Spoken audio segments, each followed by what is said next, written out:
Welcome to the Unlock 360 podcast, where education leaders share how they're turning vision into action, one system, one school, and one student at a time, because strong systems give every learner a better shot at success. Welcome back, everybody. Season 4 of Unlock 360. I'm your host, Wendy York Davoud, and today I'm super excited to be interviewing a comprehensive high school principal from Arkansas, John Jameson. Hey, John. Hey, how are you? Well, thanks. So just a little background for all of you. John Jameson serves as the head principal of El Dorado High School in El Dorado, Arkansas, a position that he assumed for the 24-25 school year. In his role, he leads a nationally recognized institution that has been named one of the best high schools in America by U.S. News and World Report and earned a B rating from the Arkansas Department of Education. Welcome, welcome, welcome. Thank you. John, will you share with those tuning in a little bit about your journey that led you to becoming the principal of El Dorado? I did my student teaching in this district a few years back. I came in as a coach, middle school math teacher, and that was what I was student teaching in, was middle school math and coaching. Ended up being hired as a history teacher and coach, um, and I did the typical coaches. I was kind of gliding through the day, doing bare minimum. Had the principal that I actually am succeeding uh, did an observation on me at the junior high and came in one day and was like, what more are you going to give kids? And it kind of stung me a little bit.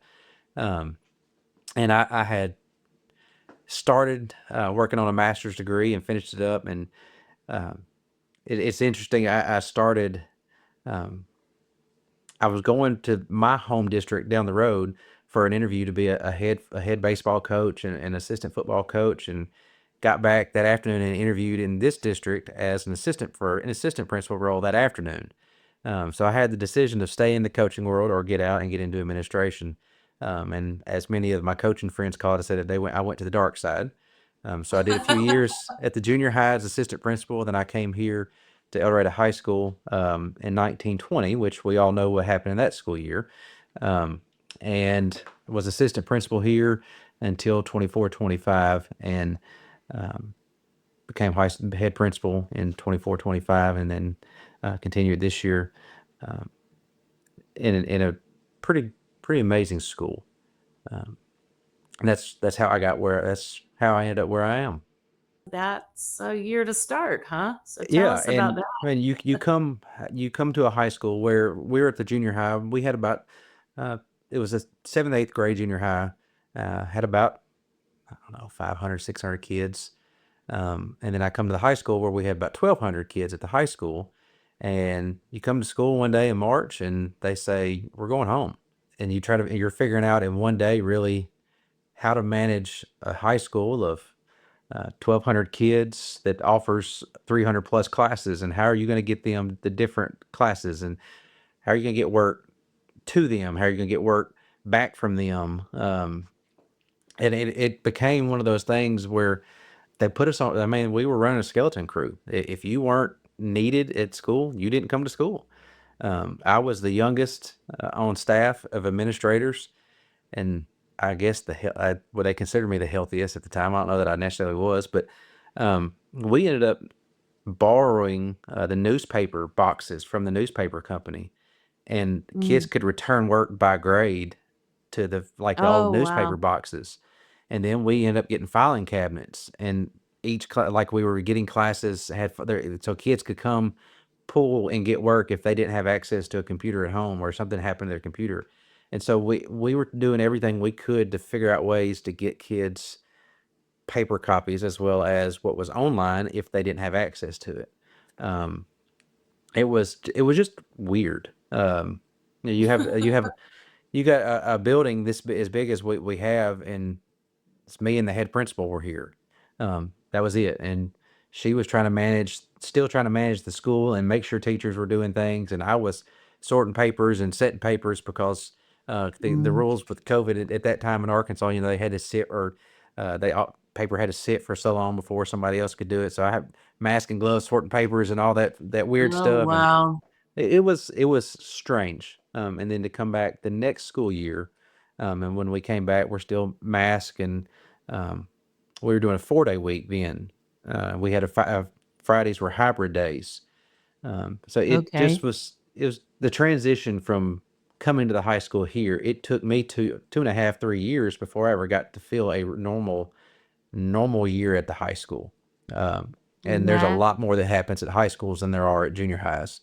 Um, like, and isn't it just crazy when you think about what we went through and, like, as educators and then what the kids went through? Like, it was weird. yep, It was wild. that's wild, weird. That's about crazy. Um, you go from something that you can, and a lot of teachers, we feel like we control our classroom, and sometimes in our world that's the only thing we control, and they were stripped of that. um, the kids, I mean, they had their routine, and that changed. So I don't know, I had a lot of teachers that I looked up to and that I respected for a long time. Through COVID, I had to watch them struggle. And Oh, I man. mean, there wasn't anything you could do other than talk to them on the phone. Um, like I remember some of our older veteran teachers, they wanted so badly just to give their lecture, and they had, you call them on the phone and you're walking them through setting up a Google Meet or a Zoom, um, and then they get Mhm. frustrated because it's not working right, and they're trying to teach and call you and talk to you at the same time. Um, Lots of tears, a lot of frustration, and not just on the adults' part, on our kids' part. I don't know how often you get emails from Mhm. kids, and I just want to come back to school. And when you Yeah. think about it, you think about that at like early grade levels. You don't think about high school students, the 15, 16-year-old kids saying, I just want to come back to school. I want my people. Mhm. And it was hard. Um, but I think we did a lot to make sure that kids still knew we were there, still knew we cared, um, gave them every opportunity to get in contact with us. I spent more time on the phone than I have in my entire life in that year span, just talking Yeah. to people. Yeah. In many ways, it's like, okay, that's in the past now. We're past that. But then there are some things that are different, right? And Oh, absolutely. that are forever changed, and there's still the impact that it had on the kiddos that were maybe weren't going to Sunday school or weren't going to preschool, and then suddenly were in kindergarten, or does and they're working their way up now through the system. That Yeah. in some cases may have not the same social skills that they once did. And I don't know. What are your thoughts on that? What do you see in Oh, terms of like I post-pandemic? definitely, we see it now. You're getting those kids that even, even some of the teachers, some of our new Mhm. young teachers that are coming out, they didn't finish school the way that, and it didn't click with me until I was talking to one of my brand new teachers the other day, and they're like, um, I was I was a senior when I went home. I didn't finish my Yeah. senior year, and you're right, you didn't. And so they didn't even get the full experience of their senior year. Um, Yeah. but then you start looking at the current kids that we have now, and they were in second, third grade, and those are those fundamental years where you're learning that love for reading, that passion for reading, stuff like that, and kind of like what we had were discussed before we came on, just the apathy towards reading is something that we're struggling with because they didn't have a book, there wasn't set time for them to sit and read. And another issue is I think teachers were doing everything they could just to get kids what they need, and we're fighting that now where teachers are still doing it all for them. And I'm having to tell teachers, Uh, no, no, don't read that to them. Make them read it. And even I know that's weird to say that, and you never would think of that at the high school level, but mhm. I'm telling teachers, no, stop, make them read. You don't have to read it to them. they can do it. And but that was one of those post COVID things that we did, um, because or even during COVID, you couldn't necessarily get them access to something you wanted them to read, so teachers would just read it to them if they want them to get that information. And so we're still fighting some of the habits Love. that we created because of COVID, um, that weren't successful before. And I don't know how often, like I even tell teachers now, this year we had been one-to-one Chromebooks, and we issued Chromebooks to all our students until this year. And this year we came back and we're like, no, we'll have them in the classroom on carts, but we're not issuing them. We got to get off computers. We have to we have to do group work. We have to start talking to each other. We have to start doing tangible things with our hands, holding paper again, holding books again, um, and it You worked know, out well, because this year Arkansas has a new cell phone law where they can't have them. Period. And so kids have actually had to interact with each other. It's been a pretty fun year so far to see kids actually talk, and interact, mhm. and do group work and share ideas in class. And I had one of my kids come up to me the other day and they're like, "Hey, so and so, Wendy, she's pretty smart. I never knew she was that smart." And so they're actually seeing each other in a different way, and that's been really cool to see.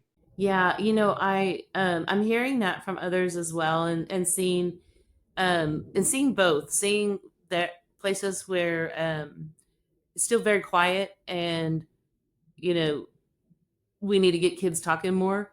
And it goes back to that, for a little while there, they were on mute and teachers had to learn how to control that space.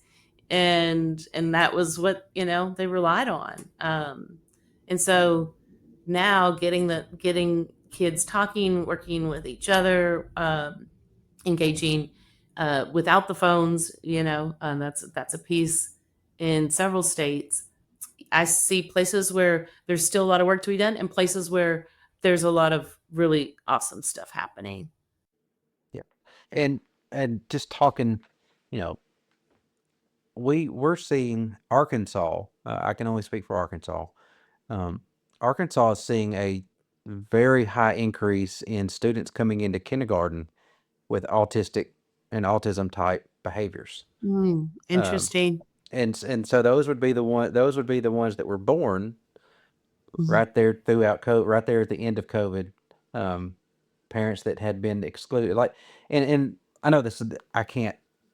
I'm not in neurology, psychology, and all that. I'm just a plain old teacher. Yeah. It makes me wonder, like, when they were born, because a lot of it's nonverbal. Um, what what was it that was happening when they were babies that, or even, there's research that talks about the in the mother's womb, hearing conversation, hearing the mother's. Mhm. So like it makes you wonder, like, what was going on, why so many kids this year are showing the symptoms and being tested for autism, and a lot of it is the nonverbal and social, side of it. Mhm. And so it's kind of like, you know why, and that's, one of these days I'll do a research project on that. Yeah, that's interesting. That would be a really good topic to look into. Um, it was actually a couple of years ago that I was starting to hear so many of the schools and districts we work with were seeing a big discrepancy in a particular grade level, and that grade level students in that grade level's literacy skills. And kind of tracing it back was like, okay, well, those would have been the kiddos that were sent home, at the end of their kindergarten year or at the end of their first grade year, and in some states didn't come back until a year later in person.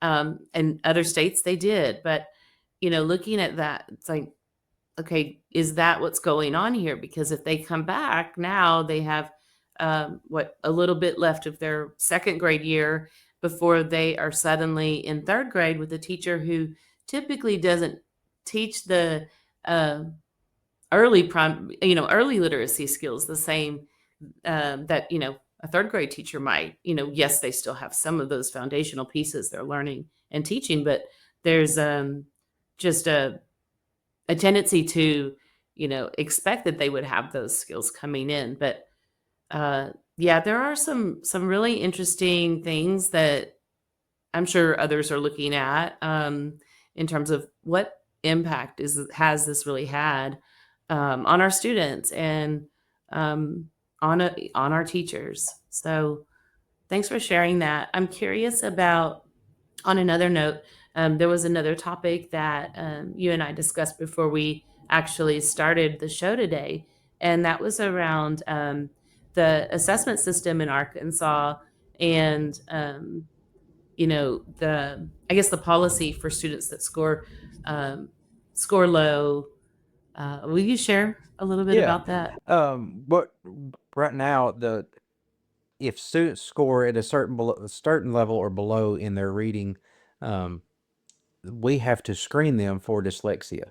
And what me and you were discussing is, with high school students, like I've you pull kids that we're having to screen, and you say like, all right, so this was your score in reading, on the Atlas last year, and we're screening you for dyslexia, and they look at you and they go, I didn't try, I didn't want to do Mhm. that test, and it's so we and it's been a lot of our high school males. And so my thought process was, we're screening these kids for dyslexia at the high school level. Um, never been screened before, never been triggered before, um, and they admit that it was because of apathy. Um, and so the state's requiring us to screen them now, but at the same time, you have a kid who tells you I didn't want to do it the first time. That hard-headed, I'm invincible teenage boy, and then you take them out of a class, an elective course, or something like that that they want to do, Mhm. to make them sit and take this other test, or you read to them words and make them recite words. I mean, just the basic level one dyslexia screener. They don't want to do that either. And so now we're in a lose lose situation where, um, if they hit those dyslexia markers, we're going to have to provide some form of dyslexia service to those kids, which means we're going to be pulling them from elective courses again or more time. And I think the hard part really, that it's going to be for us is, you know, those elective courses at the high school level still count for something. Whereas at the elementary level, you can pull kids from your PEs, your computer labs and stuff like that, and Right. it's not a credit. Where at the high school, those electives are still credits. They're um, career focus credits or things like that, and it's hard to find and make the time to pull kids. And it's just like with RTI, um, doing RTI at the high school is not as easy to schedule as it is at the lower levels where there is more flexible time. And so that dyslexia piece coming from the state is it's a little bit challenging. um, Is that a new policy for, yes, like, ma'am. within the last year or Yes, so? ma'am. Yeah. Yeah, Okay. actually came out in this school year.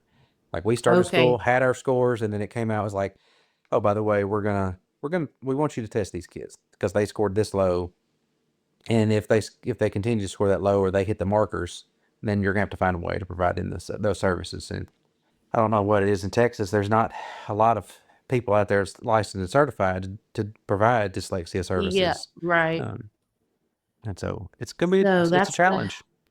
a challenge. That's a real challenge. The other piece that I thought was super interesting as we were getting to know one another before the show is, in terms of, like, your results for your state assessment. Um, you mentioned that you can see how well kids did on, DOK level one, recall, reproduce questions versus DOK level two, application of basic skills and concepts versus the strategic and extended thinking of three and four. Um, Tell us what you saw in the results there. So And our yeah. kids actually scored worse in DOK one than they did in any other DOK level. And now that we've got our released items and we're going back and we're talking to kids and you're showing the complex questions and stuff like that, kids are like, "Oh yeah, I didn't pay attention to that." because I was trying to get to that complex part of the question. Or, yeah, I knew that. I just was in a hurry. And so I think the push that we made to get to teach to a higher level without the emphasis in the DOK one and the One. importance of DOK one to build up to a DOK four, um, is something that um, I think we kind of pushed past and didn't. The kids pushed past it when they were testing. They'd rush through that part and they wouldn't necessarily recall the meaning of a word, but they would get the concept of the question. And so it's kind of one of those weird things. And we're seeing it right now, and it's something that we're working with some of our teams with. We have kids that are not ready for a DOK four, but we're teaching to a DOK three or four, testing at a DOK three or four, but they're never there. So at what point are we building those kids up to get to that point where, your own level class, when they're coming to you for grade level learning, uh, Mhm. they're coming into you as a DOK one. I mean, for grade level learning, and so Yeah, I think you have to teach up to that DOK four. And for so long, so many of our teachers have, and it's our fault as administration and leadership. We talk about, we're getting them to the DOK four. We're going to get them to that higher level. We're going to teach to that level, and we never talk about the progression to get to that level. So it is a leadership issue, and it at the same time, I'm proud of my teachers for their planning and their preparation to get to the DOK three and four, but we're never right. spending the time to build our kids to that point. Yeah, this is a yes and. So yes, we need students to think at higher levels and be able to reason, think critically, and over time, with those multiple sources, all that. The yes and DOK one and two are still important as well.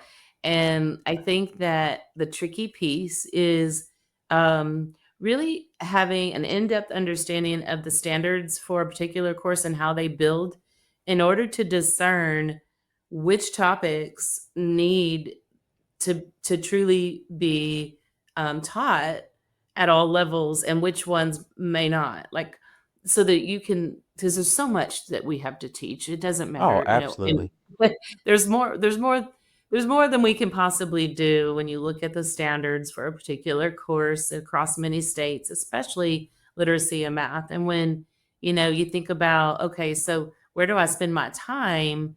I think that's really the key, is because you're not going to be able to teach every single standard Right. Yeah. at all the levels. So what's most important? What's most Yeah. essential? Because it is true that also we live in a world where a lot of what we would think of as a DOK level one, we can just ask Siri. Um, but at the same time, we can't we don't want to spend our entire life asking Siri every single question. There's some Correct. things. Correct. And there's so many pieces levels to that technology piece, and I've seen it with even my teachers right now.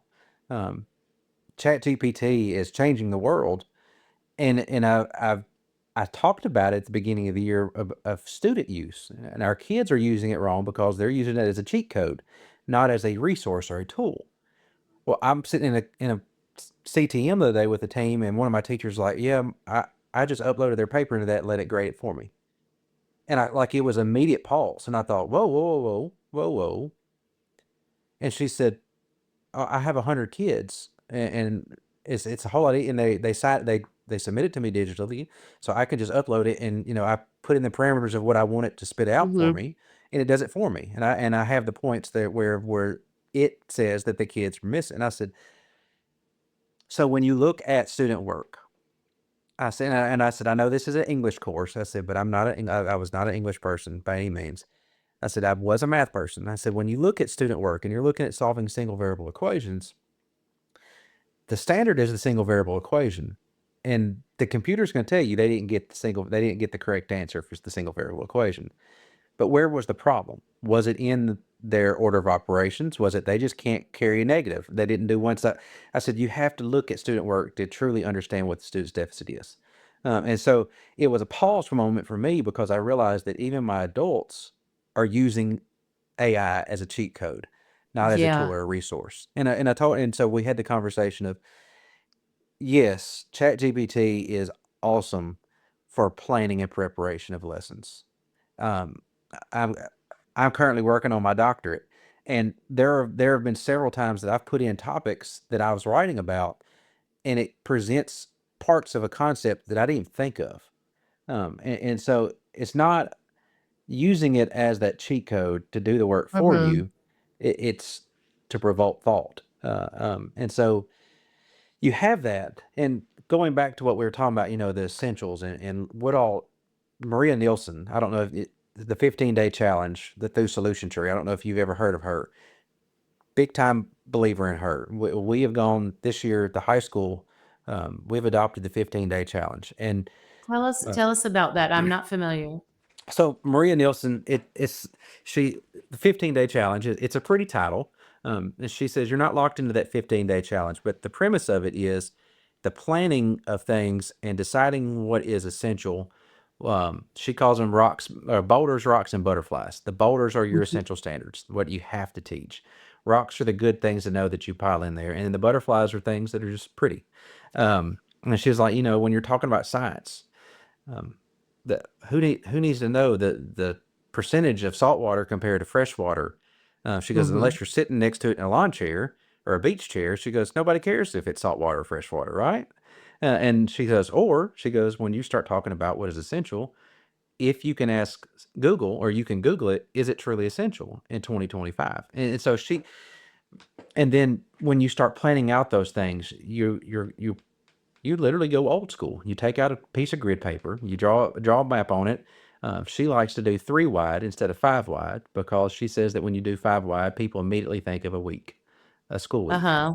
Okay. Whereas when you do that, you start losing the idea of these are instructional days because then you start planning, okay, well, we got a homecoming pep rally here. And you Yeah. start making you inadvertently make excuses for why you can't provide instructional time. Whereas when you do 3 wide, you're looking at just instructional days. I have these instructional days to teach this. I need this many days to cover this. And you put your boulders out there, and you literally put sticky notes on your boulders, and you put them on your days that you got to teach it. And then you come back and you put your rocks in, and then you can fluff in your butterflies where you need it. You start building in your assessments, your flex days, where you have those recovery Okay. days. Yeah. And it has really changed the way that my staff has looked at planning, because what we were doing is we were doing exactly what she says don't do. We were looking at a calendar and going, all right, well, I know I'm losing my tennis players and my volleyball players Tuesday and Thursday. They got games this week. I'm losing these kids here, um, and Mhm. or we have a pep rally on this day, and you're Yeah. not we're lo- we ha- you got 178 school days with kids, and by the time you take out state testing and fire drills and the things that have to happen legally, you really have 140, 150 days of instructional time. And then when you look at what is essential based on your standards, you need about 250 days of Yeah. instructional time. And so you got to really figure out what is essential, and that comes back to kind of what we were talking about before. When you look at a state testing and you look at grades and merit pay and um, the school letter grades and funding that's based off that, you do have to play, in a sense, play a game of teaching to the test. Which I know, and when we were Mm. starting in education, you never said that. That was like you don't say to teach the test. But like I told the staff earlier this year, if the state of Arkansas is saying that this test is showing grade level understanding and comprehension, then yes, we teach the test because if we can get kids to a two, a three, a four, and that is they are at grade level or above, then dadgummit, we teach to the test because that's showing Yeah. comprehension and grade level learning. And So I so, laughed. I have to say I laughed because you graciously put me in the category around the time you started, and I've got some years on you. And so whenever I started, that is what you said, and that also reminds me of another conversation of like, the every comes around every 10 years or so, right? yeah, Anyway, sorry. That was funny to So me. I'm thinking, it "Oh, well, actually."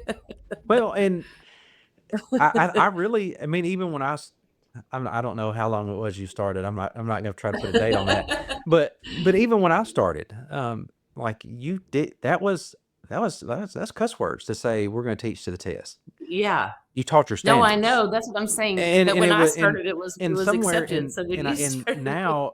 now it is, I mean, you do. And I don't, it's kinda like the more I get into education, the more I learn, the more that I do the head roll. um, there are so many things that we do that we overcomplicate our profession, the verbiage, how we change the I laughed a couple years ago, we were talking about, curriculum maps, unit plannings, pacing guides, and I told him, "My, it's the same stuff, guys. We're planning." We just have a different name for everything these days in our profession. We over verbiage this profession. We overcomplicate something that is complicated, but not all at the same time. Mhm. Because when you start peeling back the layers for new teachers to understand what all goes into our profession, it's a lot. It's a big onion that you can keep pulling layers off of. But at the end of the day, it's giving kids what they need, and that's kind of where um, I stop. And there's always the day before school starts, in that last professional development session where you're giving your hoorah, let's go get it speech, the Braveheart speech. And every year I've reminded the teachers, and the last thing I say to them before school starts is, we're going to give kids what they need, um, whatever that is. It might be math, science, English, social studies. It might be a smile. It might be a handshake. We're going to give them what they need. And I think that was been the real turning point for my staff. And I joke, and I use it quite a bit.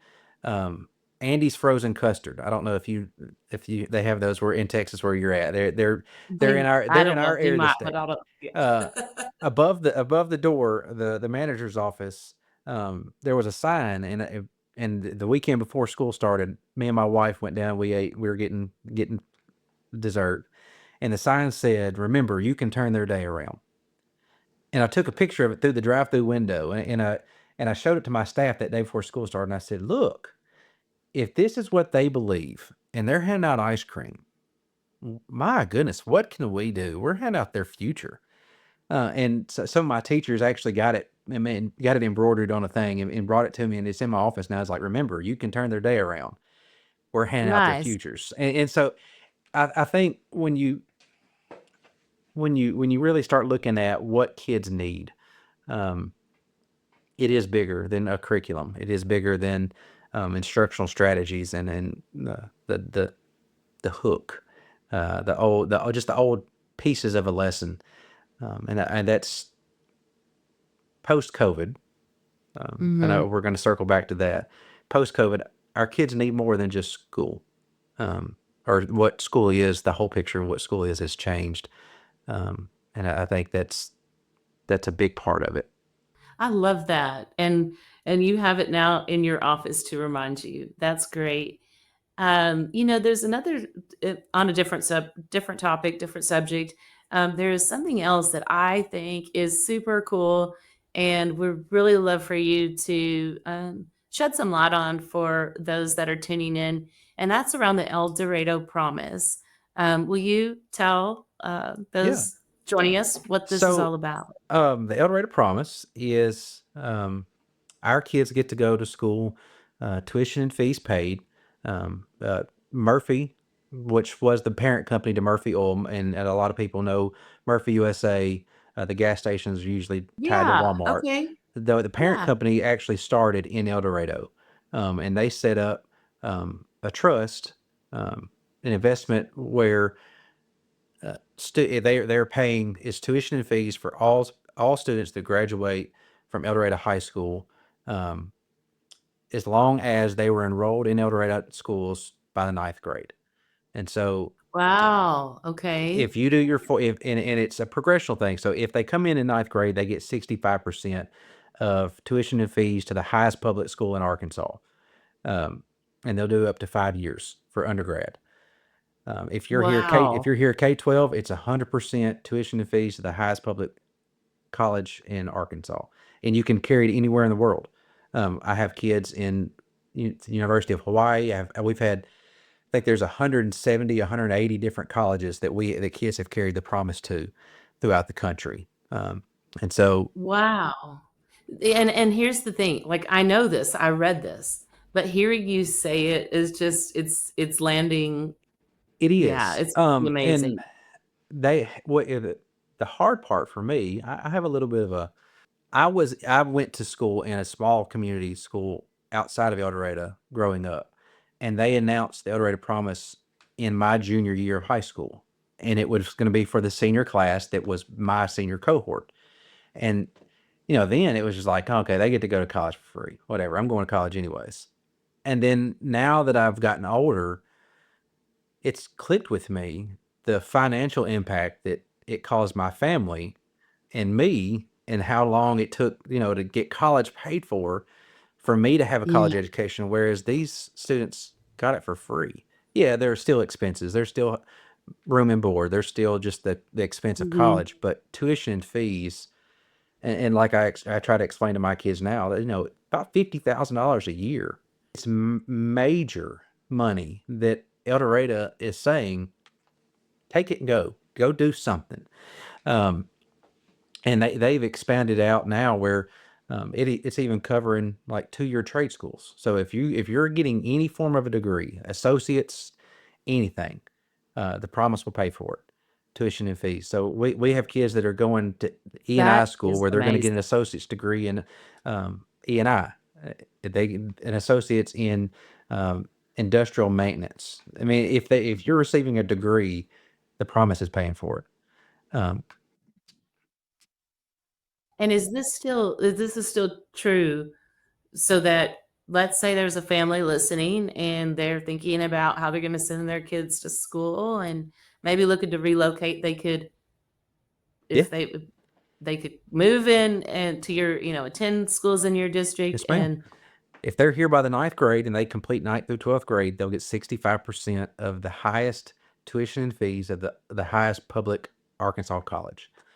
that Um, is amazing. and Yeah. I'll tell you, for me, um, I have a 4-year-old and a 2-year-old, and I just asked the question the other day because our promise director, the lady that oversees the promise, is housed here at our high school, and I asked her today. I said, you know, just for giggles, I said, I'm good, right? And she goes, oh, absolutely.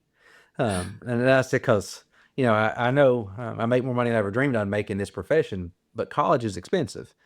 And Yeah. she goes, from everything that I can see, she said, the promise will be there long after your kids are through college. And so that for me, I don't foresee me leaving here, this district. And it's um, the impact that you see. It's kind of fun because at the beginning of school every year when we hire new teachers, um, we do a thing where, if you're an El Dorado Promise recipient and you're returning the El Dorado to teach, please stand. And to see how many of my staff are here because the promise got them through college is really Yeah. powerful. Um, but That is just, it's mind blowing and it's so exciting. it is. Yeah. But on the other hand, the sad part is it has become normal for a lot of our kids now, Mm. and it's just expected. And so you have, at the same time that you have these people that are so grateful for it, the kids just assume it's going to happen for them now. So it's not as big of a deal to the kids as it is the adults that they're surrounded by. So you have Yeah. teachers going, you don't understand. Like, I'm still paying for college, and you're not going to have to do that. It's awesome in the fact that it's still a thing, and it is still kids gives kids an opportunity that they never would have got. I talk to seniors all the time. They go, I don't really want to go to college. I want to go be a welder. I want to go work at one of the plants. And you tell them, okay, you want to be a welder. Go get a business degree. At some point in your life, you're going to not want to work for somebody anymore. All of us have that feeling, like I'm tired of having to answer to somebody. I said, go use the promise, go get a business degree, and go weld. Run your own business. or some of these kids that go out to the plants, they're, and I'm not knocking it because I got a lot of friends that do it. But I had talking to a kid last week. He's like, my granddad, my dad, my uncles, my brother, they all work at the oil refinery here right down the road from the high school. That's what I'm going to do. And I said, okay. And how many of them are in operations? And well, my granddad was, and my dad was, and one of my uncles. And I said, okay, how long did it take them to work their way up into that position? Well, 10, 15 years. But they had to learn this, and they had to learn that, and they had to learn this. And you go, okay, so you could go to the community college here and get a industrial operations associates in 2 years. You walk into that plant, you're already going to make more than they started making because you have a degree, and you have a degree in operations. So you're going to expedite your way into the operations side of the plant. And they sit there looking at me, and it's kind of like, oh, you're right, I can do that. And then our community college has started structuring some of their classes for this industrial maintenance or industrial operations around the work schedules of people in the plants. So they do shift work classes. That's what they're calling it. And so I have Okay. our community college for the guys in the plant currently that decide they want to go back and get a degree. They're structuring their classes alternating shift, night shift, day shift, where these guys can get a college degree and still work full time. And so, it's meeting people where their needs are to give them something they want. And that's what I love about the secondary, the higher level education is college is having to change the same way that public K-12 education is having to change at the same time. Right. And so it's pretty cool what our area, what our I know a lot of people think of Arkansas as kind of the boondocks still, but there's a lot of things happening in Arkansas and especially in education in South Arkansas where we're at, where education is becoming a big push. It's becoming a focus, not just to say that you have an education or to get that piece of paper. It's to benefit kids and give them a better life. And so it's really cool to see how education is growing here in South Arkansas. That's wonderful. Absolutely. John, where can people go if they want to learn more? ElDoradoPublicSchools.org.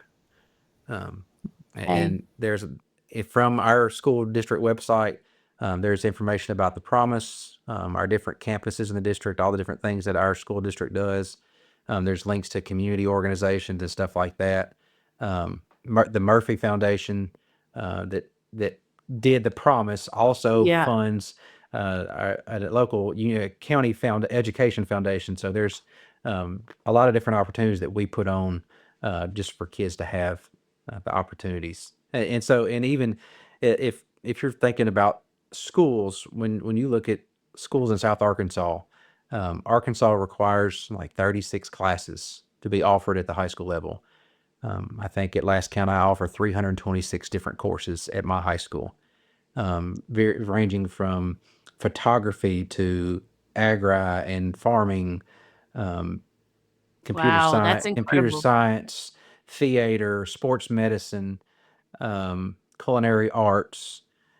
Um, we offer 60 hours of concurrent credit classes on campus.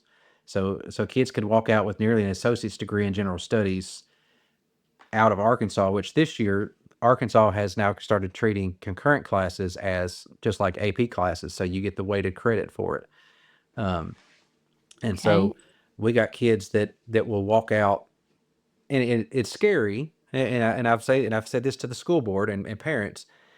The hard part is I know how I acted when I was 18 years old going into Yeah. college. And these kids are going into college getting ready to walk into a program that matters. Your attendance matters, your effort matters. Yeah. Um, Not missing class because you stayed out too late the night before matters. And that is the hard part about them getting the opportunities they have, and they're walking out with so many hours of concurrent credit, as they're going into college ready for a program that matters, Mhm. that could affect long-term plans. And so While they're that is the still, downfall of it yeah, while you're eight 18 years old making 18, 18-year-old yeah, mistakes. yeah. Well, thank you again, for being here today. Yeah, It's absolutely. been really cool having someone from Arkansas join us. They Arkansas put up a good fight against Texas A&M this past weekend. Yeah, look, I saw a shirt the other day that this for Arkansas fans is like, we almost always sometimes win, and it's Oh, like that's that was that's a the story good about being a Razorback game. fan. Yeah. We play we try hard as long as you don't lose the important ones. That's what matters. I mean, we're going to play above and beyond our potential anytime you play LSU or Texas. Um, but Arkansas, there's a lot of great things when it comes to Arkansas that people don't know. Um, and education in South Arkansas is one of them. All the districts, and one of the good things about living in a small rural area, um, every one of the principals in the surrounding districts I know personally. Like we text, we're all friends. We've played softball together. We went to college together, and so it's fun to compete. It's stressful, but fun also at the same time when we're competing and you're texting each other like, "Hey, scores came out. What'd you make? Uh, what your teachers do this year in this area?" And so it's a lot of fun and just education as a whole in our area um, is growing and getting better, and that's what's exciting about it. That is exciting. Thanks for tuning in, everybody. Join us next time. Thank you for listening to the Unlock 360 podcast. Follow us on LinkedIn and YouTube, and visit leadteachlearn360.com to learn more about us. Because every school deserves systems that work and leaders who can make them thrive.